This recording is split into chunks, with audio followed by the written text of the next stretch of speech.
Assalamualaikum warahmatullahi wabarakatuh. Senang sekali rasanya saya Desi Triana menjumpai Anda dalam program Mata Lokal Memilih. Komisi Pemilihan Umum Daerah atau KPUD Kota Kendari bersiap menghadapi tahapan selanjutnya pada kontestasi pemilihan wali kota dan wakil wali kota Kendari. Salah satu yang dinantikan masyarakat adalah penetapan pasangan calon kepala daerah yang akan meramaikan Pilwali Kendari 2024 ini. Bagaimana persiapan yang dilakukan KPUD? Langsung saja kita tanyakan kepada Ketua Divisi Sosialisasi Pendidikan Pemilih Partisipasi Masyarakat dan Sumber Daya Manusia KPU Kota Kendari. Di sini sudah ada Pak Arwah. Ya. Apa kabar Bapak? Alhamdulillah baik. Ya. Kontestasi pilkada yang begitu semarak di awal-awal, gegap gempita saya rasa, banyak sekali yang terjadi. Sejauh ini bagaimana sendiri tanggapan dari Pak Arwah? Ya, saya kira sampai pada hari ini untuk KPU Kota Kendari tidak ada hambatan dalam menyelenggarakan pilkada ini. Mudah-mudahan ini bisa berjalan sampai pada perhitungan suara dan penetapan calon terpilih. Sebelum kita menggali lebih jauh bagaimana tahapan dan apa saja yang dilakukan oleh KPUD saat ini, teman-teman dari KPU sendiri menghadapi Pilkada 2024 ini sejauh ini tadi seperti yang disampaikan bahwa tidak ada hambatan. Berarti lancar jaya dan tidak ada tantangan yang berarti juga berarti. Iya. Ya. Dan di KPU sendiri Pak, kesibukannya itu makin padatkah atau saat ini sementara santai-santai saja komisioner di sana? Ya, kalau saat ini itu anggota KPU itu malahan kurang tidurnya. Wah, ya. Begadang terus berarti? Begadang terus. Jadi pergi pagi, pulang pagi seperti itu saya katakan. Apalagi mulai hari ini, kemudian sampai pada tanggal 24 itu padat sekali waktunya. Hari ini kita bimbingan teknis untuk LADK, kemudian besok kita akan rapat koordinasi persiapan kampanye, kemudian tanggal 21 kita penetapan DPT, tanggal 22 kita laksanakan penetapan calon, kemudian tanggal 23 kita pencabutan nomor urut, 24 kita deklarasi kampanye damai. Jadi tidak ada istirahatnya kita. Gitu. Tidur waktu tidur Pak? Ya, seperti saya katakan tadi, kita ini pergi pagi pulang pagi. Ya, tidurnya untung-untung kita bisa dapat 1 jam gitu. Tapi saya kira ini harus kita jalani karena ini bagian dari pengabdian terhadap bangsa dan negara.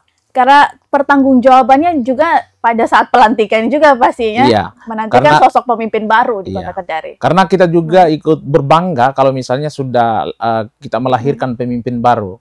Makanya kita menjalankan tugas ini, kita juga nikmati dengan harapan mudah-mudahan kita bisa mewujudkan pemimpin baru yang berkualitas. Ya, sejauh ini ada tidak komisioner yang sudah pada flu, sakit, atau sudah mulai tumbang, atau seperti apa? Teman-teman komisioner sudah pada banyak yang sakit, khususnya ketua saya, sekarang ini sudah flu, Tapi saya kira beliau juga tetap bertahan untuk menjalankan tahapan ini karena semua komisioner berpikir bagaimana kita bisa menyelesaikan pilkada ini. Kalau tips menjaga kesehatan sendiri, karena saya rasa ini aktivitas KPU dalam beberapa bulan terakhir ini akan begitu padat, pastinya juga kesiapan kesehatan dari teman-teman komisioner harus dipersiapkan dengan maksimal.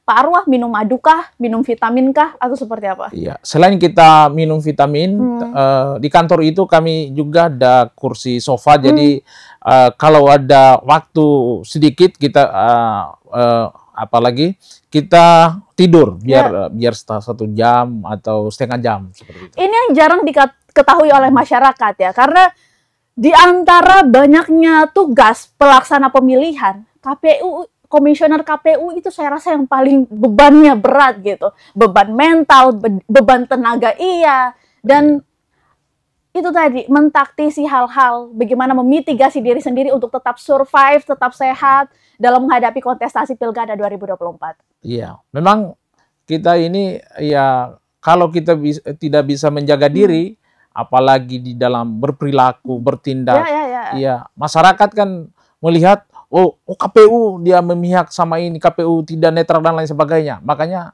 kita selalu menjaga diri. Dan juga masyarakat mungkin melihat, KPU itu ternyata tidak banyak kerjanya, tetapi sebenarnya di dalam kantor itu kita tidak ada istirahatnya. Makanya Ya, kami dari anggota KPU kita saling memberikan motivasi. Yang harapan kami bahwa mudah-mudahan ini kita bisa sukses dan ini akan menjadi sejarah buat kita juga, karena ini adalah pemilu kada serentak pertama kita laksanakan dan kita yang pertama sukseskan pilkada ini. Apalagi di ibu kota provinsi ini. Iya, di ibu kota provinsi. Dan terbaru adalah bagaimana KPU juga menanti tanggapan dari masyarakat terhadap pasangan calon yang sudah lolos administrasi berkas lah. Di Kota Kendari ini kan ada 5 pasangan calon yang nantinya akan berkontestasi kalau misalkan lolos juga pada tahapan-tahapan selanjutnya. Nah, sejauh ini tanggapan masyarakat yang sudah masuk apakah sudah banyak atau seperti apa? Ya, untuk tanggapan masyarakat itu kita berikan kesempatan pada masyarakat tanggal 15 sampai 18 Agustus. Sampai tadi malam September tadi malam itu saya pulang 23.59. Dan itu tidak ada tanggapan masyarakat yang masuk untuk kelima pasangan calon ini. Ya, oleh karena itu sekarang KPU Kota Kendari lagi mempersiapkan untuk penetapan calon kepala daerah dan calon wali kota dan wakil wali kota tanggal 22. Oke, proses pemeriksaan kesehatan sudah, lolos administrasi juga sudah, berkas dan lain sebagainya, kemudian juga tidak ada tanggapan masyarakat. Saya mau ke tanggapan masyarakat dulu. Ini kan menjadi hal yang penting juga. Dari tanggapan masyarakat itu ternyata tidak ada yang masuk. Nah, apakah nantinya ke depannya ini dari 5 pasangan calon yang sudah menyodorkan berkas, yang sudah melalui tahapan-tahapan untuk mendaftarkan diri ini, bisa dinyatakan lolos atau seperti apa? Yang jelas selagi itu memenuhi persyaratan, maka tidak ada alasan untuk KPU untuk tidak menetapkan sebagai pasangan calon wali kota dan wakil wali kota. Karena pada prinsipnya kami itu menilai dari persyaratan itu sudah terpenuhi atau tidak. Selama itu persyaratan terpenuhi, maka KPU harus menetapkan. Dan 5 pasangan calon ini sejauh ini tidak ada yang bermasalah? Iya. 5 pasangan calon ini sampai pada hari ini tidak ada masalah saya kira. Dari persyaratan, kemudian tanggapan masyarakat juga belum ada yang masuk. Oke, jadi itu tidak mempengaruhi berarti ya hasil lolos administrasi? Iya, saya kira tidak akan berpengaruh banyak karena tidak ada tanggapan masyarakat tadi. Oke, berarti tinggal menantikan siapa saja ya kandidat yang nantinya akan berkontestasi ini. Iya, insya Allah. Ya, dan menariknya adalah pada persiapan Pilkada 2024 ini terkait juga informasi perekrutan KPPS, yang dimana perekrutan KPPS saat ini PNS juga ternyata bisa ikut, PPK juga bisa ikut turut terlibat dalam menyukseskan Pilkada 2024. Nah, sebelum mengulas hal tersebut, dari media yang ramai berseliweran juga bahwa ternyata pada pemilihan kepala daerah ini TPS malah berkurang dibanding dengan pemilihan legislatif pada 14 Februari 2024 lalu. Ini ada hal yang alasan tertentu kah kenapa sampai berkurang dibanding pemilihan legislatif? Oh ya, memang untuk jumlah TPS kalau di pemilu 14 Februari yang lalu itu 1030 TPS. Untuk pilkada ini hanya 525 TPS. Berkurang 50%. Berkurang kurang lebih 50%. Kenapa berkurang seperti itu? Karena ini berbicara wajib pilih di setiap TPS. Kalau di pemilu itu wajib pilih di setiap TPS itu maksimal 300. Sekarang itu maksimal 600. 600. Otomatis itu akan mengurangi TPS. Berarti dari 525 lokasi itu tersebar di 65 kelurahan dan 11 kecamatan di Kota Kendari. Ya, ini juga nantinya persiapan yang dilakukan akan semakin gencar juga karena ternyata rekrutmen dari KPPS sendiri yang dibutuhkan ini hampir 3.000, bukan hampir ya, tapi yang dibutuhkan adalah 3.675 orang. Iya, betul. Dan sejauh ini sudah adakah yang datang mendaftar? Sudah adakah yang memberikan berkas? Ya, jadi untuk pendaftaran KPPS kami buka itu sejak tanggal 17 kemarin. Itu pengumuman sekaligus juga membuka pendaftaran. Iya, pengumumannya sampai tanggal 21, kemudian penerimaan pendaftaran sampai tanggal 28. Setelah saya mendapatkan laporan dari PPK maupun PPS bahwa pendaftar itu banyak yang mendaftar, antusias masyarakat sangat tinggi karena mereka mau terlibat dalam pilkada ini. Tapi saya juga tetap menekankan kepada seluruh badan ad hoc dalam hal ini PPK maupun PPS agar di dalam melakukan penerimaan KPPS ini tetap memperhatikan persyaratan. Persyaratan-persyaratan, kemudian yang paling utama itu adalah memiliki integritas untuk menyelenggarakan pilkada ini. Karena kan dibutuhkan kejujuran juga pada saat mengawal bagaimana kontestasi pilkada 2024. Iya, karena penyelenggara itu harus dia mampu berlaku secara dan adil, sehingga pasangan calon kepala daerah ini merasa puas dengan pelayanan penyelenggara pemilu. Oke, dan sempat disinggung tadi terkait memperhatikan syarat KPPS. Ini saya rasa juga pastinya sudah beredar di media sosial, sudah beredar di sejumlah media juga terkait dengan syarat KPPS ini. Tapi kalau misalkan, kalau boleh Pak Arwa bisa menjabarkan, apa sih sebenarnya yang menjadi persyaratan krusial seseorang bisa menjadi KPPS? Yang pertama itu adalah kita memastikan anggota KPPS ini betul-betul netral. Dalam hal ini salah satu persyaratannya adalah tidak pernah apalagi tidak sedang menjadi anggota partai politik atau tidak menjadi saksi atau tim kampanye partai politik selama 5 tahun terakhir. Itu harus dipastikan untuk menjamin netralitas dari penyelenggara. Kemudian kita perhatikan juga adalah soal kesehatan. Syarat keterangan berbadan sehat. Kenapa ini penting? Karena kita belajar dari pengalaman pemilu tahun 2019. Itu banyak korban. Namun setelah kita lakukan screening kesehatan dengan memperhatikan surat keterangan berbadan sehat ini dengan pemeriksaan tekanan darah, gula darah, dan kolesterol. Alhamdulillah pada pemilu 2014 yang lalu itu tidak ada korban. Tidak ada korban untuk di Kota Kendari. Dan ini kita berharap bisa terulang di Pilkada Kota Kendari untuk 27 November. Bahwa penyelenggara itu tidak ada yang menjadi korban. Sehingga kita mensyaratkan di dalam pendaftaran itu harus dia memiliki surat keterangan berbadan sehat yang itu di dalamnya memuat pemeriksaan tekanan darah, kemudian gula darah, dan kolesterol. Oke, selain itu terpenting ya. Itu. Selain itu juga kita juga mensyaratkan apalagi keterwakilan perempuan misalnya 30%. Itu sedikit juga banget itu perempuan 30%. Kenapa tidak 50%? Ini kan yang diatur undang-undang itu minimal 30%. Kita berharap ya bisa juga melibatkan perempuan 30% supaya perempuan juga itu bisa berpartisipasi menjadi penyelenggara di pilkada ini meskipun sampai di tingkatan KPPS. Ya, berarti lumayan ya, itu hal urgensi yang patut diperhatikan ya, selain syarat administrasi berkas dan lain sebagainya. Dan terkait dengan kesehatan ini, kesehatan dari KPPS ini mereka kan akan bertugas nantinya pada 27 November di 2024 ini, dan waktu yang mereka butuhkan saya rasa bukan cuma 1 hari, tapi bahkan dalam perhitungan suara mereka membutuhkan waktu yang banyak. Dari pihak KPU sendiri juga menyiapkan amunisi, misalkan juga vitamin kah untuk teman-teman KPPS ini yang misalkan sudah lolos syarat dan berhak menjadi KPPS? Iya, setelah mereka lolos menjadi anggota KPPS ini, kami kan bekali dulu untuk apalagi namanya BIMTEK ya, BIMTEK terkait dengan persoalan teknis penyelenggaraan. Lalu setelah dekat-dekat pemungutan suara itu ya pastilah kita bekali dengan vitamin ya, sehingga daya tahan tubuhnya mereka itu baik ya.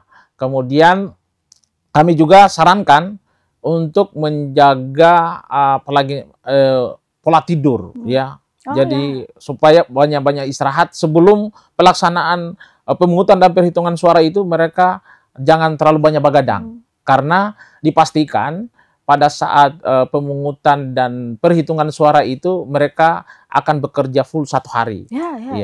Oleh karena itu harus dipersiapkan 1 hari atau 3 hari sebelum pemungutan suara itu dia harus menjaga pola makan, kemudian harus istirahat yang cukup. Oke, seperhatian itu KPU ya terhadap anggota KPPS? Iya, harus kita lakukan itu untuk menghindari hal-hal yang kita tidak inginkan. Karena kita tidak boleh berpikir hanya ingin melahirkan pemimpin yang berkualitas, tetapi kita juga berpikir bahwa orang-orang yang bekerja untuk melahirkan pemimpin yang berkualitas ini juga itu bisa selamat juga dalam menjalankan tugas. Dan proses perekrutan ini sejauh ini kan baru proses pendaftaran. Kalau boleh tahu sudah ada berapa banyak yang masuk? Untuk saat ini saya kira belum diakumulasi karena belum ada pleno dari setiap PPS. Nanti pleno penetapan dan pelantikan itu nanti tanggal 7. Tapi 7 Oktober ya? Iya, 7 Oktober. Tapi kami yakin bahwa untuk mendaftar ini tidak akan kurang karena kami sudah sosialisasikan kepada seluruh masyarakat terkait dengan pendaftaran ini, yang kemudian masyarakat juga saya kira responnya itu baik karena mereka juga ikut terlibat di dalam pemilihan kepala daerah ini. Karena pemilihan kepala daerah ini kan bersentuhan langsung dengan masyarakat setempat. Karena akan menjadi wali kota dan wali kota ini akan merumuskan kebijakan-kebijakan yang berkaitan dengan kita semua. Ya. Dan ini kita masih akan lanjut dan saya akan tanya juga terkait dengan proses yang dilewati KPU ini, apakah berat pada saat pemilihan legislatif atau lebih santai pada saat pemilihan kepala daerah. Tetap bersama kami Tribuners di Mata Lokal Memilih.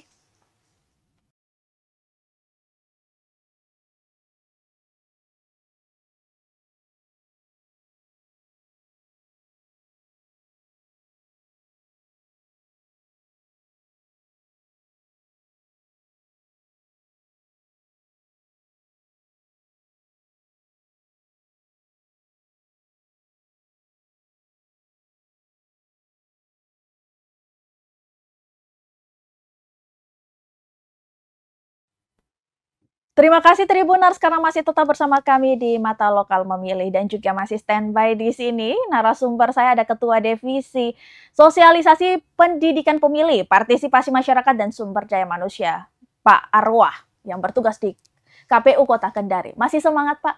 Alhamdulillah semangat. Harus semangat ya. Ini kita memasuki tahapan yang saya rasa begitu padat jadwalnya. Tiap minggu pasti ada saja yang harus dilakukan oleh Ketua KPU. Bukan tiap minggu, tapi setiap harinya. Setiap hari. Dan terkait dengan proses KPPS sendiri, ini ternyata KPU Kota Kendari sendiri masih menunggu ya untuk masyarakat ikut terlibat dalam hal mengawal jalannya pilkada ataupun pilwali Kota Kendari 2024. Kalau boleh tahu sendiri Pak, kita beralih ke pemilih.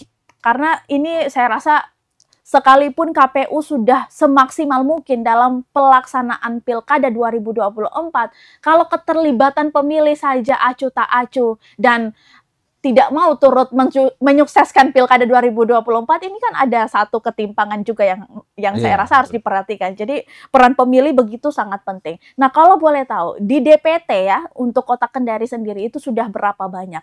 Iya, perlu saya jelaskan dulu bahwa untuk menyukseskan pilkada ini itu tidak semata-mata menjadi tugas dan tanggung jawab KPU, tetapi itu menjadi tanggung jawab kita semua, terutama juga adalah pemilih, masyarakat.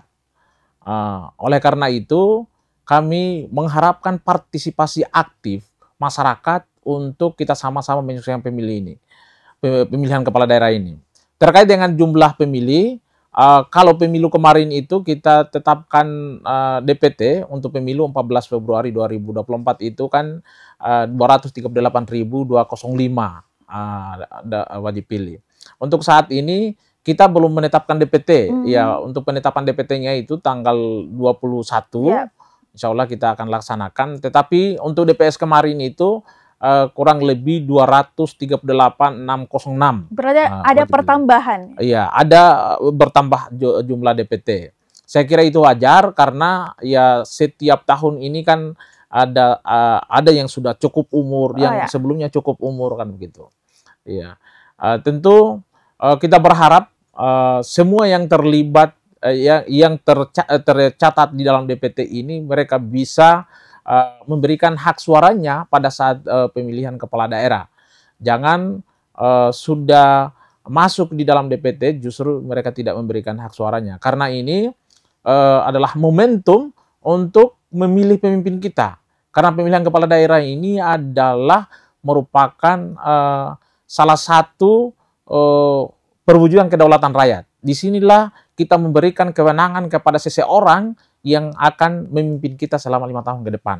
Presentasi pemilih sendiri, seperti yang disampaikan tadi, bahwa ada yang bertambah, berarti ini termasuk dari pemilih pemula kah atau seperti apa? Ya, kebanyakan itu bertambah adalah pemilih pemula. Berapa persen kalau boleh tahu, Pak? Kalau untuk pemilih kemarin, pemilu itu 60% itu adalah pemilih pemula. Besar juga. Pemilih muda, dan 30% itu adalah pemilih pemula. Nah, untuk pilkada juga ini juga itu lebih banyak pemilih muda. Pemilih muda ini adalah generasi milenial dan generasi Z.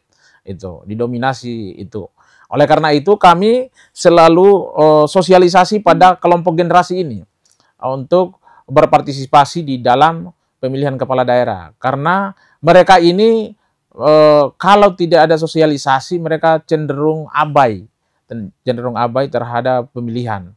Oleh karena itu, kami mencari metode-metode khusus untuk sosialisasi kepada kelompok pemilih muda ini, baik itu pada generasi Z maupun generasi milenial. Menarik ya kalau kita berbicara terkait dengan pemilih muda ini, generasi Z, generasi milenial, karena saya rasa hampir semua mereka akan menggunakan media sosial sebagai sarana berkomunikasi dan juga pastinya memantau deretan aktivitas politik yang ada di Sulawesi Tenggara. Walaupun juga sebagian besar juga masih merasa bahwa politik adalah sesuatu yang berat untuk dipikirkan, berat untuk dilibatkan. Yang mereka senangi adalah menyaksikan deretan konser-konser yang disuguhkan oleh para kontestan pilwali misalkan, ataupun pemilihan gubernur gitu. Dan kalau boleh tahu sendiri, apakah KPU juga menyiapkan hal-hal yang berkaitan dengan media sosial ini? Karena kalau kita melihat kondisi media sosial kita, hiruk pikuk, sumber terjadinya persoalan juga kan ada di media sosial. Nah, KPU sendiri menyiapkan apa terkait dengan media sosial ini? Terkait dengan media sosial, kalau untuk sosialisasi KPU itu, KPU punya media sosial, Facebook, TikTok, dan lain sebagainya. Itu yang hari ini juga digunakan oleh generasi Z maupun generasi milenial. Makanya di dalam kampanye pilkada juga itu, kami juga salah satu metodenya itu adalah kampanye di media sosial. Karena itu untuk menyentuh generasi muda tadi, generasi milenial dan generasi Z. Nah, makanya kami menyampaikan kepada pasangan calon agar mereka menyetorkan akun media sosialnya maksimal 20 akun media sosial itu ke KPU. Itu maksimal 20 akun. Artinya bahwa dari paslon ini, dari setiap paslon memiliki lebih dari 1 akun. Iya, bisa saja memiliki lebih dari 1 akun untuk kampanye. Misalnya kan tim sukses ini kan banyak. Ya, bisa misalnya atas namanya siapa dan siapa, dan itu hanya 20 akun maksimal untuk disetorkan ke KPU. Untuk setiap paslon ya? Untuk setiap paslon. Oke, jadi total kalau misalkan dikali dengan 5 paslon berarti bisa saja ada 100 akun 100 gitu akun, ya. Apa yang ingin dilihat KPU dari akun-akun yang pasangan calon sodorkan itu? Iya, tidak bisa kita pungkiri kan salah satu media kampanye pada saat ini yang lagi trending itu adalah di media sosial, tidak bisa dipungkiri. Nah, KPU ingin melihat bahwa kampanye yang dilakukan juga di media sosial itu juga tidak bertentangan dengan undang-undang. Ya, termasuk juga ini kan akun-akun yang disetorkan ke KPU ini tentu akan kita tembuskan ke Bawaslu, sehingga Bawaslu juga bisa mengawasi terkait dengan percakapan-percakapan di media sosial itu. Jangan sampai justru juga itu melanggar peraturan perundang-undangan dan melanggar peraturan pilkada ini. Kita khawatirkan jangan sampai di situ ada ujaran kebencian, ada politik identitas dan lain sebagainya. Jadi harus ada pengawasan dari KPU maupun Bawaslu. Karena platform yang digunakan juga saya lihat begitu banyak ya. Instagram tadi seperti yang disampaikan, kemudian Facebook, TikTok, dan lain sebagainya. Nah, ini juga menjadi peluang pasangan calon untuk melakukan kampanye di media sosial. Itu masuk juga ya, maksudnya dalam aktivitas kampanye yang nantinya akan dihadapi oleh pasangan calon ini juga termasuk di media sosial. Iya. Kenapa kita gunakan media sosial ini kan seperti saya sampaikan tadi, untuk generasi Z itu mereka lebih banyak menggunakan media sosial. Mereka daripada dipanggil berkumpul di lapangan untuk mendengarkan visi misi, mereka itu tidak tertarik. Ya, hanya sebagian kecil yang tertarik. Tertarik kalau ada artis. Iya, kalau ada artis misalnya. Tetapi kalau hanya untuk menyampaikan visi misi di situ, mereka tidak tertarik. Sehingga kalau menggunakan media sosial, generasi Z ini kan biar duduk-duduk di kamar, dia buka-buka TikTok misalnya, buka Facebook, dia bisa melihat, oh ternyata ini visi misi pasangan calon ini. Sehingga mereka bisa memberikan pilihan itu sesuai dengan visi misi dan program pasangan calon. Ya, dan menariknya adalah pada Pilkada 2024 ini kita punya banyak figur yang berkontestasi. Ada 5 pasangan calon yang nantinya juga pada saat penetapan ini, walaupun mungkin belum penetapan, tapi kalau dari yang kita lihat sejauh ini ada 5 gitu pasangan calon.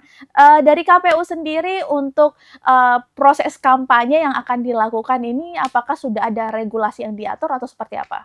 Iya, tentu itu sudah ada regulasinya. Nanti proses kampanye ini kan kita akan tetapkan untuk peletakan alat peraga misalnya. Itu ditetapkan oleh KPU berkoordinasi dengan pemerintah kota untuk menetapkan di mana saja titik lokasi peletakan alat peraga kampanye. Sehingga penetapan apalagi peletakan alat peraga kampanye ini itu tidak sembarangan, sehingga merusak juga pemandangan, kemudian ditempatkan juga di tempat-tempat yang dilarang oleh undang-undang. Kemudian juga kita juga menetapkan di mana tempat-tempat kampanye rapat umum. Itu juga kita akan susun. Kemudian jadwal kampanye itu juga kita harus susun, khususnya kampanye rapat umum supaya tidak bertabrakan kampanye rapat umum yang dilakukan oleh setiap pasangan calon ini. Yang sampai bertabrakan kemudian itu terjadi misalnya konflik. Itu juga kita hindari. Oleh karena itu ke depan setelah pencabutan nomor urut ini kita akan bagi zona, akan kita bagi jadwal ini sehingga kemudian bisa teratur dalam melaksanakan kampanye. Tugas yang begitu harus gesit ya, karena dengan waktu yang begitu padat gitu. Dan ini hal yang menarik juga adalah bahwa kedepannya nanti pasangan calon harus mengumpulkan rekening dana kampanye. Nah, rekening dana kampanye ini adakah mungkin maksimal anggaran yang ditetapkan oleh KPU atau seperti apa? Karena kan harus mengumpulkan rekening dana kampanye. Iya, untuk rekening dana kampanye itu adalah merupakan syarat juga ya, karena ada juga aturannya. PKPU-nya kita sementara tunggu PKPU terkait dengan dana kampanye ini. Namun ini juga menjadi kewajiban oleh setiap pasangan calon kepala daerah. Kenapa? Karena di situ untuk memantau apalagi dana yang digunakan untuk kampanye itu. Ya, salah satunya adalah untuk meminimalisir namanya isu-isu politik uang dan lain sebagainya. Saya kira itu bagus dan itu membuat pemilihan ini lebih transparan dan terbuka. Termasuk dengan rincian anggaran kampanye kah? Iya, termasuk rincian anggaran kampanye. Jadi setiap kampanye yang dilakukan, apa saja yang dibeli, apa saja yang disewa, itu akan dilaporkan melalui aplikasi dana kampanye. Jadi semua terbuka dengan jelas ya, proses kontestasi Pilkada 2024 ini termaksud uang yang dikeluarkan para paslon. Dan terkait dengan kita masih di rekening dana kampanye ini, karena menarik juga terkait dengan bagaimana meminimalisir money politik. Seperti yang saya tanyakan tadi di awal, apakah ada maksimal dana tertentu pasangan calon mengeluarkan dana kampanye atau seperti apa? Tentu itu akan ada batas maksimal. Ketika di batas maksimal itu sudah sampai di situ, maka dia sudah tidak bisa lagi. Tapi ini tentu soal nominal berapa batas maksimalnya belum keluar PKPU-nya. Kita jadi sementara, itu yang dinantikan. Ya, itu yang kita nantikan. Dan terkait dengan penyelenggaraan Pilwali Kota 2024 ini, kalau boleh tahu, mana sih yang lebih berat dirasakan teman-teman komisioner? Apakah pada pelaksanaan pemilihan legislatif kemarin atau pada saat Pilwali ini yang paling berat? sebenarnya sama saja, sama saja. Ya kalau di dalam pemilu kemarin itu juga kita sibuk karena banyak pasangan calon. Banyak pasangan calon yang anggota DPR, ya calon anggota DPR kabupaten kota, calon anggota DPR provinsi, kemudian ada calon presiden, wakil presiden, pileg serentak juga pada saat pilpres juga. Kemudian untuk pilkada ini, meskipun pasangan calon itu sedikit, hanya 5 orang misalnya, namun kita ini serba diawasi gitu, karena ya seperti saya katakan tadi bahwa calon kepala daerah ini begitu dekat dengan masyarakat, ya, sehingga masyarakat itu dia melihat kita, jangan sampai ini KPU tidak independen, tidak netral. Jadi tekanannya yang kuat kalau di pilkada. Berarti saat ini tidak ada tuh kongko-kongko barang pasangan calon. Kalau itu saya pastikan untuk kami dari KPU Kota Kendari tidak bertemu dengan pasangan calon, apalagi membicarakan hal-hal untuk pemenangan pasangan calon. Ya. Tapi sudah ada Pak Arwa ajakan ngopi, nongkrong di kafe. Saya kira sampai saat ini belum ada ajakan. Mungkin juga pasangan calon menyadari bahwa ya marilah kita berikan kebebasan kepada KPU untuk menyelenggarakan pilkada ini. Toh juga yang menentukan menang dengan tidaknya pasangan calon ini kan masyarakat itu sendiri. Meskipun juga dia ngopi dengan anggota KPU, tapi kalau masyarakat tidak menginginkan dia, maka itu sia-sia saja. Karena yang akan memilih adalah masyarakat itu sendiri. Jadi saya tekankan kepada pasangan calon, daripada ajak ngopi penyelenggara, dalam hal ini penyelenggara baik itu badan ad hoc maupun anggota KPU, lebih bagus fokus sosialisasi kepada masyarakat, sampaikan apa yang visi dan misinya, sampaikan apa yang menjadi program calon itu, sehingga masyarakat tertarik untuk memilih. Jangan berpikir untuk meraih kemenangan itu dengan jalan-jalan yang pintas. Berarti tidak dari Pak Arwa sendiri menekankan bahwa tidak akan ada peluang komisioner KPU ngopi dengan pasangan calon, ya? Ya, saya kira saya tekankan tadi bahwa kalau berbicara persoalan untuk pilkada itu tidak ada ruang untuk kita bahas. Tapi kalau misalnya untuk memberikan pelayanan, sebagai anggota KPU kami harus memberikan pelayanan yang terbaik terhadap pasangan calon ini. Tetapi kalau berbicara untuk bagaimana strateginya untuk dia menang, itu bukan tanggung jawab kami. Itu tanggung jawab tim kampanye itu. Tanggung jawab tim kampanye. Kami hanya melayani untuk mereka, misalnya pendaftaran, pencabutan nomor urut, kampanye dan lain sebagainya. Itu kita. Oke. Dan nantinya akan ada penetapan pasangan calon. Ada bocorankah pasangan calon yang tidak lolos atau seperti apa? Saya kira kita tunggu saja waktunya tanggal 22. Ya, kita juga berharap lebih banyak calon itu lebih bagus karena lebih banyak pilihan masyarakat. Ya, saya kira dengan lebih banyak pilihan ini itu membuat suasana pilkada ini lebih demokratis dibandingkan misalnya hanya satu pilihan atau 2 pilihan. Ya, dan putusan MK juga membuka ruang tersebut. Iya, alhamdulillah putusan MK. Makanya kita ikut juga berbangga dan kami juga sebagai anggota KPU itu menjadi lega dengan putusan MK ini. Karena, berarti sempat was-was juga sebelumnya? Iya, karena kita juga bimbang kita mau laksanakan yang mana ini. Karena kemarin itu masih sempat goyang gitu. Namun kemudian setelah keluar PKPU ternyata kami harus mengikuti putusan MK itu. Makanya sekarang kita tegak lurus dengan putusan MK itu. Dan alhamdulillah ini adalah kesempatan kepada semua masyarakat untuk memberikan pilihannya kepada mereka yang mereka sukai, yang dianggap visi misinya itu lebih baik untuk membangun Kota Kendari. Ya, mudah-mudahan ini jangan disia-siakan. Seluruh masyarakat Kota Kendari saya berharap mereka bisa berpartisipasi di dalam pilkada nanti. Ya, dan pada saat penyelenggaraan pemilu ini masih sekitar, kita hitung-hitung ini masih 1 bulan lebih lah sampai pada hari A di 27 November 2024. Kalau boleh tahu sendiri, KPU apakah sudah sampai kepada tahap itu? Bagaimana nantinya pelaksanaan pemilu di TPS yang ada di Kota Kendari ini bisa sukses terlaksana?